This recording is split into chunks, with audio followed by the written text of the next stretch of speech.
whether it's classical music or you're coming from a band background or any genre of music, the difference between that and what we do here on a Sunday is keeping the attention on him and keeping it off of ourselves. And that's the thing, is most other music is designed to put the attention on the person creating the music. And ours is the exact opposite brief. The biggest thing that I felt like the Lord was saying to me was, in this whole time, that the waiting is not passive. That waiting on him is not passive, it's actually an active engagement. And I've got to make a choice, I've got to make that intentionality to actually posture my heart before him. And I love what our young adult pastor, Nick Lloyd, he said it a while ago, but he said maybe sometimes we've actually confused the church with buildings, not temples. And the fact that if we're a temple of the Holy Spirit, God lives in us, He abides in us. And so I've actually got to make a choice every Sunday when I click onto that YouTube stream. I've actually got to make a choice to posture my heart and understand that worship isn't just a genre of music, but it's actually a position of my heart that I have to assume. What do you reckon's one thing you've learnt in this, time of church online and of doing worship in this way? Definitely you got to be flexible, because it's going to look different wherever you are. The main thing, when we got that set dropped over at our house, we can lead worship, but the production stuff's not really. So we had to upskill a little bit in setting the whole thing up, and I had to learn how to set up a mic stand, So yeah, you got to be flexible. You learn a lot of things, but like getting all the production stuff working and then playing without a congregation is something you've got to get used to. Worshipping in your house is something different because you've got all your family sitting right next to you.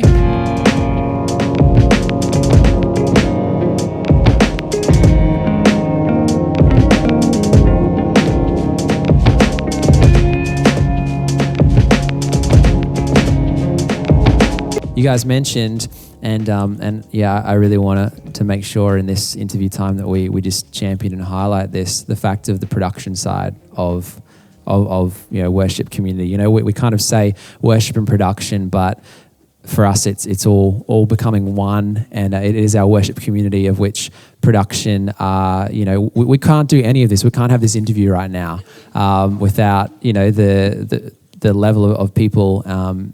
Learning on the fly, like I said, there's few of us who are actually professional at this. Even Andrew Nix, our technical director, was not his professional position, was working in a totally separate company and has come in to learn, the ins and outs of what's required to run that within a church. So production's so important. So massive snaps. Can we just snaps? Our COVID safe snaps. We high five you. Any production team who are watching this, we love you and appreciate you so much as well. And to the men behind the cameras right now who are filming this, you guys are servants and heroes, and thank you. But yeah, perhaps Jake, if I jump to you, man, and just, why do you do what you do? Perhaps you can tell people what your job is outside of this place, but you're here on our Switch, which maybe you can explain that as well for people. Maybe some people are thinking that's the Nintendo game that they play. Well, that's actually what we do. You sit out back yeah. But yeah, man, why do you do what you do here to serve in that way? Yeah, well, a few questions there, and I think like pretty much everyone else in production team, none of us are really professionals. In like the production environment, apart from a few of us. But no, so Switch is where pretty much we take all of the different visual inputs for the service, whether it's the cameras, whether it's videos that we're showing, all the graphics, the song words, all of those different inputs come from different places, obviously. And the Switchboard is this big desk where we kind of mix and match all the different visual inputs and then package up kind of what you see on your screen and send it out, whether it's on the screens here in church when we've got everyone here, or whether it's the people's TVs at home. So yeah, I mean, it's something that I got into probably around 9 or 10 years ago. There was a pamphlet in the KBC News at the time. Said, hey, you should join the production team. And I was like, well, I have no idea what that means, but I'll give it a crack. Yes. And I remember jumping on the team, and yeah, back then there was the shoddiest equipment. The amount of mistakes that I made at the start, it was just atrocious. There used to be this button that you could press that was right next to the correct button. If you press this button, it would pretty much, the whole screen would just go completely out of whack, and everyone would look at it and go, what's happening there? And you're furiously trying to figure out how to fix it. but I think you learn along the way. And because none of us are professionals, there's a lot of grace in the production team that, you come on board, you make mistakes for the first 6 years, and then you kind of get the hang of it. And it's so good. The people are amazing, and I think we always make jokes around the comms chat. So, if you don't know about the production team, we all wear these huge headsets. And we talk to each other throughout the service, and there's always this good banter being thrown backwards and forwards across the chat the whole time. But no, it's a lot of fun. And I think, something that we pray before each service as a team over the comms is that, whatever we do in production, would it just be to highlight what's happening on the stage? And would we as a production team just get out of the way? Would we not be a hindrance to kind of what's being generated by the worship team? And yeah, I guess our jobs and everything is just to take a moment that's happening on stage and to amplify that so everyone who's not in the room can kind of see that moment and feel that moment. I think if you saw the pre-records that we did for that massive Sunday where we had like a camera and a couple of static cameras around, and the worship team did an amazing job, but it's really hard to kind of feel the vibe without those visual elements kind of producing a bit of that, excitement and kind of energy in the room. And so I guess for the switch and for the camera operators, our job is to, at every moment, anticipate where the band's going and provide that visual input into what's happening, the excitement, the energy, and what God's doing in the space. So, yeah. Yeah, well, we certainly appreciate it, the input of the stage cameras, the people that are there in the moment to kind of grab what's happening here live and send that out so that people sitting in their living rooms can experience that moment as if they were in the room. I know that's always been the heart of production here, and so cool to see where it's come and where it's going. But I think some of my favorite moments backstage, there's always stuff going on, and if you're here on a Sunday sitting in the seats, you probably don't know about the different rooms we have out back where things are happening, and where people are serving in these incredible roles, unsung heroes, but I love being able to kind of sneak in and see, like yourself, Jake, and know that you're not just switching cameras, but, in these moments where it erupts, sometimes you've got a hand in the air and sometimes you're, worshiping and singing the song as well. And it just is, it's just awesome. So yeah, thanks for bringing what you bring and amongst the other responsibilities of life.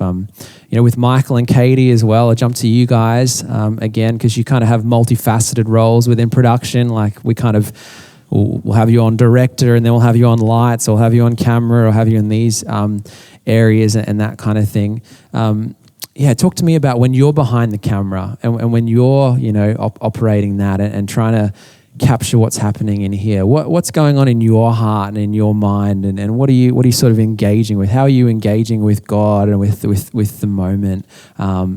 If either of you want to speak to that. Yeah, it's that was one of the biggest challenges going to live streaming, of when people in the room, you can feel what's happening. Like you can feel it getting big. You can go, oh yes, this is great. Like I can see what's happening.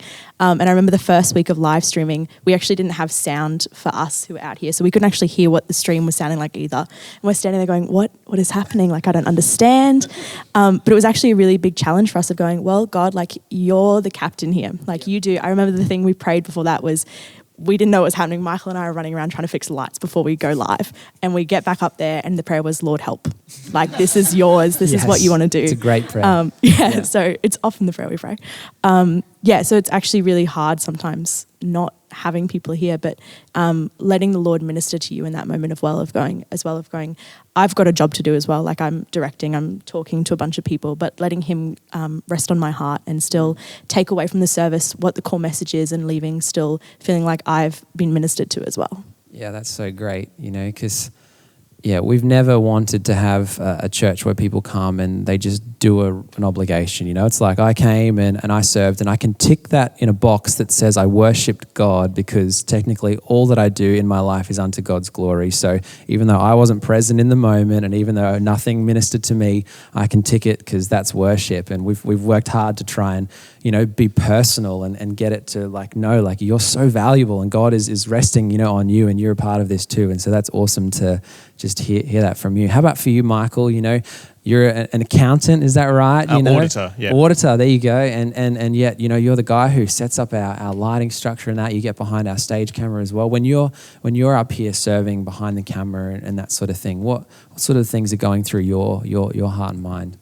So it's just interesting reflecting on the conversation about spontaneity in worship. I think like my day job is very rules, like pretty much. Lots of rules, lots of regulations. And so coming here and doing lighting and then sometimes doing camera, that gives me like freedom really and creativity.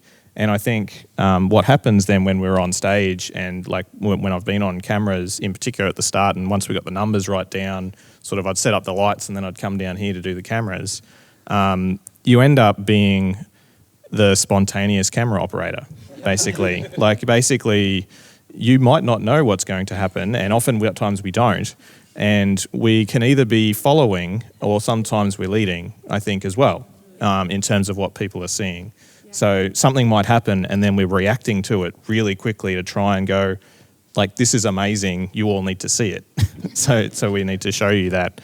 And then other times I think we're like, well, maybe this isn't conveying what I'm feeling back here. And so we'll just try something odd with a camera shot. I think it was Judy one week basically got on the floor and Sean put the camera back through and up into the lights and basically you almost get this halo with the person that was worshipping with their hands up. And it was just amazing. Like it was exactly what was happening in the room. But if she hadn't gone, I'm just gonna follow that. I'm gonna get on the ground basically and point a camera at this and this is what God is doing right now. And I think that's what I love about doing this job is that you get to do that sometimes with lights. Like lights is a very interesting thing because it has to be both practical. Like if you don't have the lights, you can't see anything on the camera. Yep. So I have to think about how much light we put on it.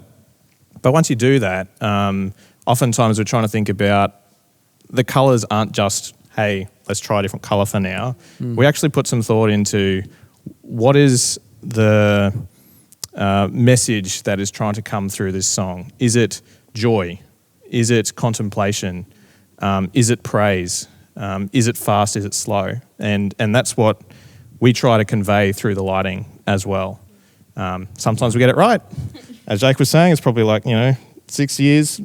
And even then we still get it wrong, but Yeah. And you just hit the wrong button. Oh.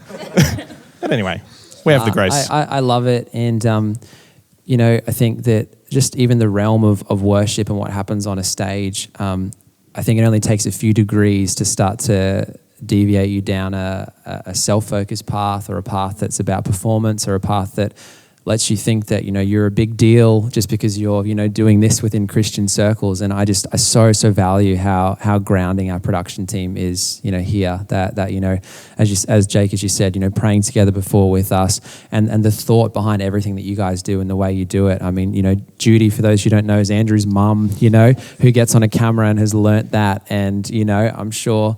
Yeah, I don't know how long she was holding that position for, but I've held those stage cameras, and they're not super light. But so Andrew, you need to cook her a lunch or something, man. So say thank you. But yeah, I just love that in the hearts of you guys, and I know going forward we really want to grow this team. We need more. You guys are serving so regularly, and I love though that as we've said, none of you are professionals. You've learnt these skills along the way. You've learnt these skills behind the scenes, shadowing people and that sort of thing.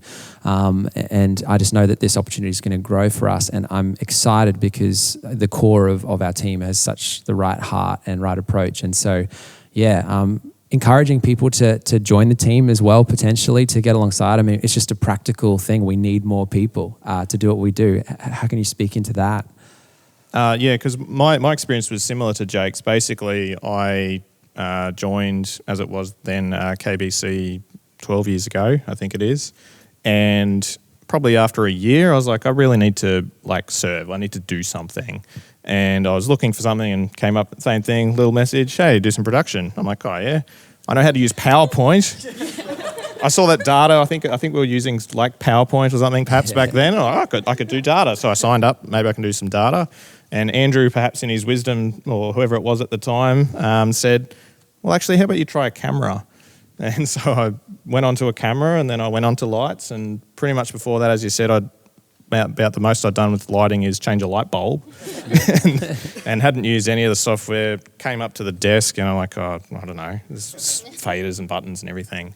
But there's people that teach you, and there's things you can teach yourself, as you say. Like, you guys watch YouTube. Yep. We watch YouTube too. There's YouTube for production people. Yep. So there's ways that you can get involved, and you can be trained, and you can just keep learning. Yeah, and I think what people probably don't realise is that to run a normal service, it's like 11 or 12 production people that need to be doing stuff, whether it's camera operators, sound operators, lighting, graphics, switch. There's a lot of people on the team that needs to go into it, and we're at the moment a really small team, especially compared to the worship guys. Yeah. And so, there's a huge opportunity and a huge need there for people to come on board and serve, especially to produce what we're producing at the moment with the live streams. We're going hard, and I know a lot of us are here pretty much every week to make that happen. And so, getting more people on board to help with that is not only a great opportunity to serve, it's a great opportunity to give us the rest. And, Amen. Getting practical. Yeah, and like Michael kind of said, we can train people. It's not hard, and you can make mistakes, and that's fine. I think people find it really intimidating that production's this technical, it is a technical thing, but all of us have started from zero. If people didn't know, Grace also does directing for production. And so I literally started from zero. I've done, music and things like that, but I'd never been on the other side of what it takes to run something. And so how I ended up getting into production was kind of, I think, a God thing, because we were doing the recommitment forms that we started for worship team. And then I get an email from Nixie going, hey, I noticed you ticked the production box. And I actually went, I did. I'd thought about it a long time when I saw it on the flyers come up as we needed to recruit. But I was like, I already do worship. I did kids church and a couple of things at other points. So I was like, it's not maybe we'll see how it goes. And I'd never actually remember ticking the box. But when Nixie said that, I was like, oh, okay. I guess I did, or whether it was God, I don't know. And then I actually just made it up. There we go. There's the truth. Yes.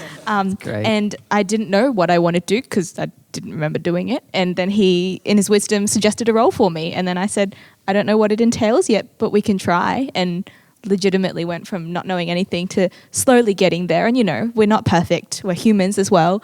And we've got good grace with everybody that we just joke around with. Yeah. But it's so great to be a different part and learn something new. And I think when you just see how important a different role is, it just changes your perspective. And I'm like, man, I should have just jumped on earlier when we needed more people. And I'm like to other people, come and join production. It's actually not hard. When you've got 4 cameras, there's less burden on you because you're sharing it with everybody. It's an equal share. But when it's just the one person taking it all, it actually is heavier than it needs to be. So the more people we have, the easier it gets for the whole team. Yep.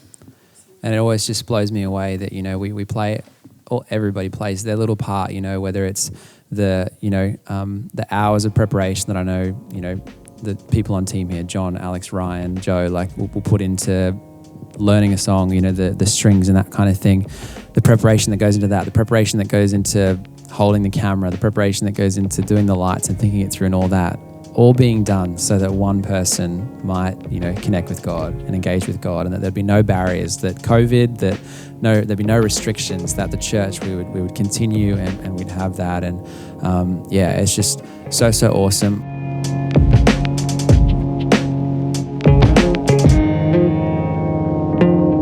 I think it was so fitting that the last service that we had before everything went under was you talking about us leading ourselves in worship. And I cannot wait for us to come back and after spending, it's already been 13 weeks or so, leading ourselves in worship, to see the full manifestation of that when we come back.